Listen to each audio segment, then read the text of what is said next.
अरे भैया, हम देश के आज़ाद, भारत के आज़ाद नागरिक हैं और हम सवाल मोदी जी से पूछेंगे, क्योंकि हमने मोदी जी को वोट दिया था। तो सरकार इन्हीं से सवाल पूछेंगे। अगर ये हमारे सवालों का जवाब नहीं देंगे तो सड़क से लेकर संसद तक इनकी ईंट से ईंट बजाएंगे, सामने आ जाएंगे। तो कॉलर पकड़ के भी सवाल पूछना पड़ा तो ये अनुराग पीछे हटने वाला नहीं है। 1954 या 56 में एक महिला ने जवाहरलाल नेहरू जी से पूछा, है पंडित जी, देश आज़ाद हो गया, आप प्रधानमंत्री बन गए, हमको क्या मिला? तो उन्होंने बताया कि आपको हमारा कॉलर पकड़ने का अधिकार मिल गया। हम मोदी जी का कॉलर पकड़ के भी सवाल पूछने का काम करेंगे। अगर ये हमारी बातों का जवाब नहीं देंगे तो 24 में इनको मुंह तोड़ के जवाब देंगे। मैं ज्योति यादव आप सभी का नेशनल दस्तक पर स्वागत करती हूं। बता दें कि राहुल गांधी की मुश्किलें बढ़ती दिखाई दे रही हैं।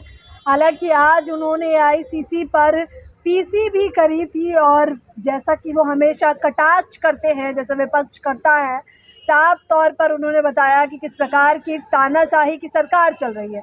आपने देखा कि उन पे मानहानि का मुकदमा इधर दर्ज हुआ, 2 साल की जेल हुई, उधर जमानत भी मिल गई और जिस पद पर वो थे उस पद से उन्हें बर्खास्त भी कर दिया गया। अब सवाल ये है कि क्या 24 में बीजेपी का रास्ता साफ हो गया है या राहुल गांधी के हाथ में अभी भी 24 के चुनाव है? इस वक्त मेरे साथ अनुराग ओझा मौजूद है। स्क्रीन पर आप उन्हें मेरे साथ देख सकते होंगे। अनुराग ओझा से ही जानेंगे कि आखिरकार ये राजनीति कैसी चल रही है। क्या कहेंगे अनुराग? ना, मोदी जी ने बहुत बड़ी गलती कर दी है। इनको, मोदी जी को बिच्छू का मंत्र नहीं आता था, सांप के बिल में उंगली डाल दी है। तो माननीय प्रधानमंत्री जी को माफी मांग लेनी चाहिए। मुझे लगता है कि राहुल गांधी इनको क्षमा कर देंगे, क्योंकि राहुल गांधी का तो कुछ होने वाला नहीं है। राहुल गांधी तो 24 में प्रधानमंत्री तय है उसका। अच्छा, आपने तय कर दिया? बिल्कुल, प्रधानमंत्री वही बनेंगे। मोदी जी की तानाशाही नहीं चलेगी और ये जनता भी समझ गई है कि तो प्रधानमंत्री चुनाव भी नहीं लड़ सकते 6 साल के लिए रफा अच्छा, चक्कर। एक गांधी अगर चुनाव नहीं लड़ेगा तो क्या देश में गांधी की कमी है? कांग्रेस में गांधी की कमी है? कांग्रेस में तो चेहरा ही नहीं बताया जा रहा, कह रहा चेहरा ही नहीं बचा है। अब मोदी जी का चेहरा जब मरम्मत मांगने लगा, जब उनका चेहरा बर्बाद हो गया, तो अब उन्होंने दूसरों के चेहरों को बर्बाद करना शुरू कर दिया। माननीय प्रधानमंत्री जी पे मानहानि का केस लगना चाहिए। उन्होंने कहा बेटी पढ़ाओ बेटी पढ़ाओ। मैडम, आप भी इस देश की बेटी हो, पहले आप इन पे मुकदमा कीजिए। मैं तो अपने 15 लाख वाला मुकदमा इन पे करने जा रहा हूँ। अच्छा, कर दिया आपने मुकदमा? मैं करने जा रहा हूँ, लेकिन मैं एक चीज देखूंगा, कोर्ट कितना सक्रिय है, कितना जल्दी इनका इस्तीफा दिलवाता है, इनके प्रधानमंत्री पद का उपचुनाव करवाता है और इनको कितना जल्दी 2 साल की सजा सुनाता है। देश की महिलाएं इन पे मानहानि का केस करेंगी, देश के किसान इन पे मानहानि का केस करेंगे, जितने भी लोग हैं सब इन पे मानहानि का। फिर देखता हूँ, छोड़िए, फिलहाल तो राहुल गांधी को उनके पद से ही हटा दिया गया। मैडम, ये देखो, ये देश के इतिहास में पहली बार हो रहा है। पहले भी हुए हैं 32 बार, 32 से ज्यादा बार हुए हैं, लेकिन उन पे किसी पे भ्रष्टाचार के आरोप लगते थे, किसी पे बलात्कार के आरोप, किसी पे गुंडागर्दी के आरोप, वहां तक ये सीमित था। लेकिन इस देश का दुर्भाग्य है, यही राहुल गांधी ने वहां पे भी कहा कि देश में लोकतंत्र नहीं है। यहाँ पे हम सवाल पूछते हैं, भारतीय जनता पार्टी हम पे ईडी बैठा देती है। हम सवाल पूछते हैं, सीबीआई बैठा देती है। हम सवाल पूछेंगे तो देश की नागरिकता छीन लेंगे। किसने कहा कि भारतीय जनता पार्टी बैठा देती है? एक चीज बताइए, सबूत क्या है आपके पास? विपक्षी नेता पे ईडी, सवाल पूछने पर जेल, महिलाओं के साथ हो रहा है खेल। क्या हो रहा है मोदी जी, क्या कर रहे हो आप? इस देश में मोदी जी तानाशाही कर रहे हैं और ये चाहते हैं कि हिंदुस्तान छोड़ दें हम। अब आप बताइए मैडम कि भूत के डर से मकान छोड़ दें हम? कौन कह रहा है? प्रधानमंत्री जी ने कब कहा कि हिंदुस्तान छोड़ दीजिए? भारतीय जनता पार्टी यही चाहती है। आज उनकी सदस्यता रद्द करवा रही है, कल अभी तो हम किसी पद पे तो बैठे नहीं हैं, लेकिन भारतीय जनता, सुनिए, नहीं, राजनीति करना मकसद नहीं, मेरा मकसद है इस तानाशाह की सूरत बदलनी चाहिए। अगर हम माननीय प्रधानमंत्री जी से ऐसे ही सवाल पूछते रहे तो कहेंगे देश विरोधी है, देशद्रोही है। मैडम, आपने देखा होगा कोर्ट ने फैसला सुनाया है। अच्छा, एक चीज बताइए मैडम, शायद आपको याद हो, आप कहते थे मोदी जी के राज में राम मंदिर बना है, तो राम मंदिर का फैसला मोदी जी के दबाव में आया। हम नहीं जानते हैं, सब लोग कहते हैं कि मोदी जी ने बनवाया है। तो ये फैसला, मैं ऐसा मानता हूँ कि ये फैसला भी माननीय मोदी जी और प्रधानमंत्री जी के संदिग्ध में फैसला आया हुआ है। करके सबके घोटाले, हाँ, सबके मुद्दे सामने आ रहे हैं। अडानी का घोटाला सामने क्यों नहीं ला रहे हैं? अंबानी का क्यों नहीं ला रहे हैं? नरेंद्र मोदी का क्यों नहीं ला रहे हैं? ललित मोदी का क्यों नहीं ला रहे हैं? नीरव मोदी का क्यों नहीं ला रहे हैं? विजय माल्या का क्यों नहीं ला रहे हैं? बताइए, नितिन संदेशरा का क्यों नहीं है? एक मोदी सद पे कौन सी टिप्पणी? उन्होंने कहा कि जितने चोर हैं मोदी ही क्यों। एक चीज बताइए, मोदी समाज पर ही किया ना?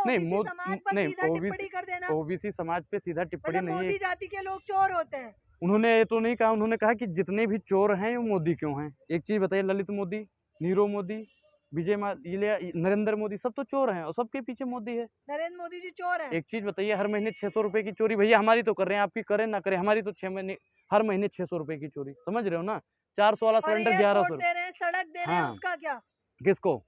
अडानी जी को। आप लोग सड़क हाँ, पे एक नहीं चलते। माननीय प्रधानमंत्री जी की सड़क नहीं है वो हमारे पैसों से बना हुआ सड़क है, तो हम तो भैया उस पर चलेंगे, बाप का अधिकार है जो रोक लोगे।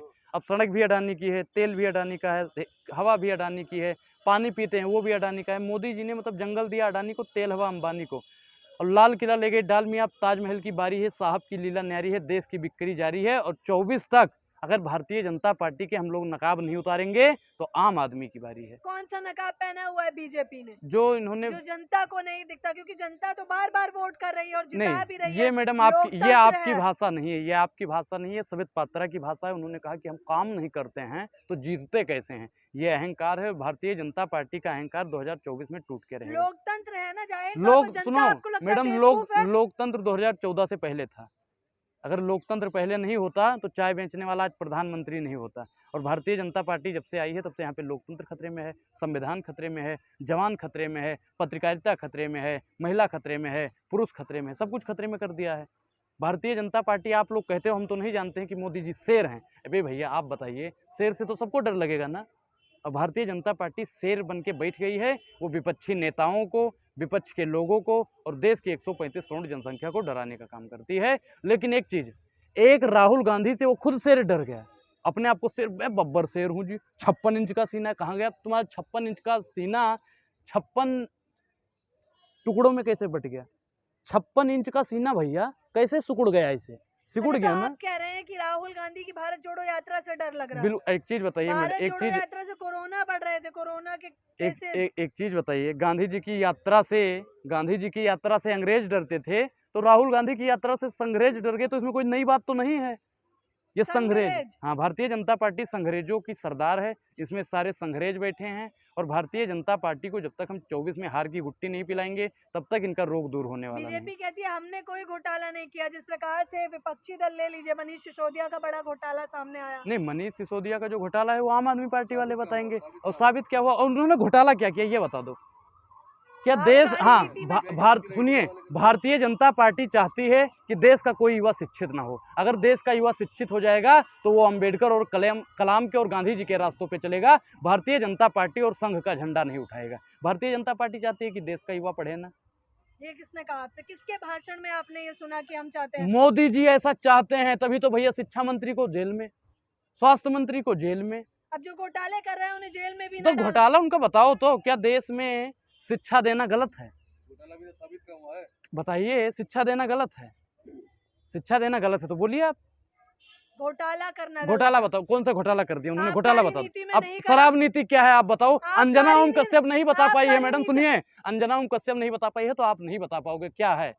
अंजना ओम कश्यप नहीं बता पाई है, संजय सिंह ने विपक्ष पूछा से था। हैं, आपसे मैं सवाल यही होगा विपक्ष फिर। से हैं? अरे हाँ। भैया, हम देश के आज़ाद, भारत के आज़ाद नागरिक हैं और हम सवाल मोदी जी से पूछेंगे, क्योंकि हमने मोदी जी को वोट दिया था तो सरकार इन्हीं से सवाल पूछेंगे। अगर ये हमारे सवालों का जवाब नहीं देंगे तो सड़क से लेकर संसद तक इनकी ईंट से ईंट बजाएंगे, सामने आ जाएंगे। तो कॉलर पकड़ के भी सवाल पूछना पड़ा तो ये अनुराग पीछे हटने वाला नहीं है। 1954 या 56 में एक महिला ने जवाहरलाल नेहरू जी से पूछा, है पंडित जी, देश आज़ाद हो गया, आप प्रधानमंत्री बन गए, हमको क्या मिला? तो उन्होंने बताया कि आपको हमारा कॉलर पकड़ने का अधिकार मिल गया। हम मोदी जी का कॉलर पकड़ के भी सवाल पूछने का काम करेंगे। अगर ये हमारी बातों का जवाब नहीं देंगे तो 24 में इनको मुंह तोड़ के जवाब देंगे। वही तो कह रहे हैं कि आए दिन कांग्रेस के नेता विवादित टिप्पणियां कौन देते सी? हैं। अच्छा, चाकू तेज कर लो, किसने कहा था? कह रहे हैं सुरक्षा के लिए कहा था वो तो।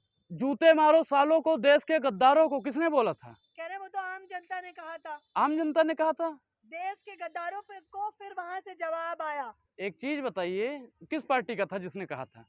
कोर्ट कह रही है चुनावी रैलियों में ऐसा होता रहता है, ऐसा होता रहता है। और राहुल गांधी जी ने ब्याह शादी विवाह में बोला था भैया वो भाषण, उन्होंने यही तो कहा कि चोर हैं।